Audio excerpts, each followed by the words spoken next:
Our new Foreign Minister has this weekend called on the West to heal its rift with Islam. Bob Carr says recent events in Afghanistan are troubling signs about the growing divide between the two cultures. Our next three guests have had feet at one time or another in both camps. They grew up in Christian, or at least nominally Christian households, but as adults they decided to convert to Islam. So what prompted the switch? Susan Carland is a lecturer at Monash University in Melbourne. David Stanley is an electrician from Sydney, and Stacey Mohammed is a 25-year-old mum from Brisbane. Good morning to you all, and thanks for joining us.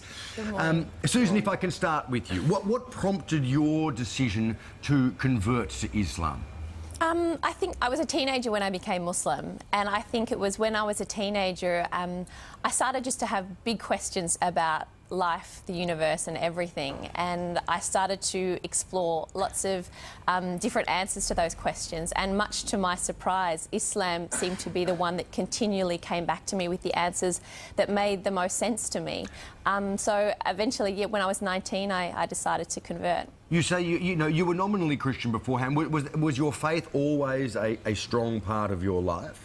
Yeah, absolutely. I knew that I always believed in God, and I was raised in a household where we did go to church and those sort of things. And so it was always a very big part of my life and always a very positive part of my life. But I think when I was in my teens, I just started to wonder if I believed what I did because I thought it was true, or if it's just what I'd been raised to believe. And that's what sort of prompted the outward exploration, I guess. Mm. OK, this is really interesting. David, describe your life before you converted to Islam. Typical young Aussie guy. Used to go out and, drink, smoke, have fun, just do crazy things. Also, I used to be quite a racist. Yeah, right. Yeah, and I didn't like Muslims at all. What did you know about Muslims before you became what I thought I knew about Muslims? OK, so firstly, what I thought of Islam is I actually thought Islam was a place, and Muslims came from this place, and they hated everyone, and whoever wasn't a Muslim, I thought they wanted to convert them, and that was it. They're all from Islamabad. Yeah, pretty much. Yeah. What was the thing that made you go, this thing that I don't know anything about, Well, I now want to join up to? I very quickly, within the first minute of a conversation, I very quickly realised that my perception of Muslims and Islam was completely wrong. And straight away I started questioning myself and who I was and who I thought I was, and they were two completely different people. And so looking at you now, I mean, most people have a vision in their heads of what a Muslim man in Australia looks like, and it doesn't look like you. How has your life changed since you converted?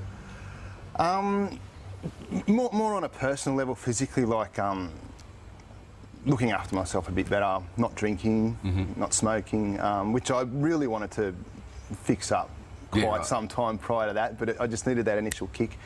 And just being a better person, not judging people the way I used to and denied that I did. Just more look at myself and fix myself instead of worry about what's happening out there. So more thoughtful about your own life. Yeah, which then cascades throughout to other people that you interact Just with. before we need to bring Stacey in as well, but I just really want to say, what was it other religions do you think are not as introspective? There's obviously not as much focus on health, but they don't force you to be a better person? No, totally not. It just wasn't working for me. Yeah, like I tried, other things, and in my heart it just wasn't sitting right, I'm not saying anything wrong about them, just for me it didn't work. So Stacey, you also had what many would describe as a typically Australian upbringing. Can you tell us about that, and also about how your family reacted, I suppose, when you told them you were planning on converting to Islam? Yeah, my family, they're very supportive.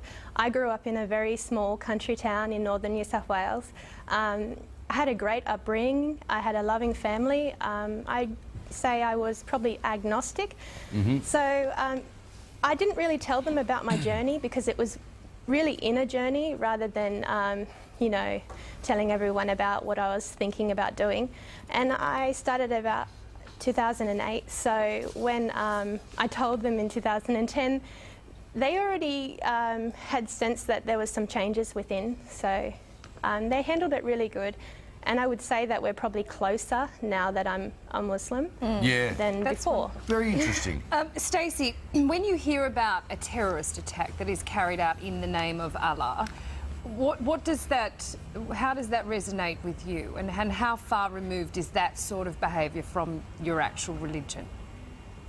I feel sad because I would feel sad if any innocent person died overseas or here. Doesn't matter what religion, any innocent person's death is quite sad. But I also feel sad because my religion is misrepresented, and I know in myself what Islam is, but you can't really show that on a 30-second news clip every night. So it's quite complex. And I feel like quite sad because I'm going to be representing Islam and people are going to look at me like I'm linked to terrorism. So Yeah. that's not how I want my life to be and how I want my son's life to be when he grows up. So Yeah. it's quite sad. It's interesting, isn't it? You know, the media and in fact the public, I think, concentrate on the excesses of a particular group of Muslims, Totally right, regards to the treatment of women, for example, regards to you know, terrorist activity. But we don't look at the Irish, for example, who blew each other up for, you know, 100 years and say, oh, it's because they're Christians, they're all terrorists. You know, we don't look at people in the deep south of America who have a very strict attitude towards the place of women in their house and feel fearful of them because of the way they treat their women, you know. I guess it's one of those things. It's about education, isn't it? Totally, Islam totally. did become, you know, post September 11, a religion that Yeah. was not really known about and therefore feared. And then all of a sudden, it's, oh wow, it's all this killing because of Islam, and so Yeah. of course it's going to instill the fear into normal everyday people. I mean, So, you know, I think it's a discussion definitely worth having, and we'll have to have it some other time because we're out of time right now. But yeah, maybe we can discuss next time. You know, where Islam itself sits on those extremities of I guess more a cultural thing than a religious thing. Yeah. Totally. Anyway, look, thank you so much for joining us all this morning, Susan, Stacey, David. Thank you very much. Lovely to have your company. Thank you.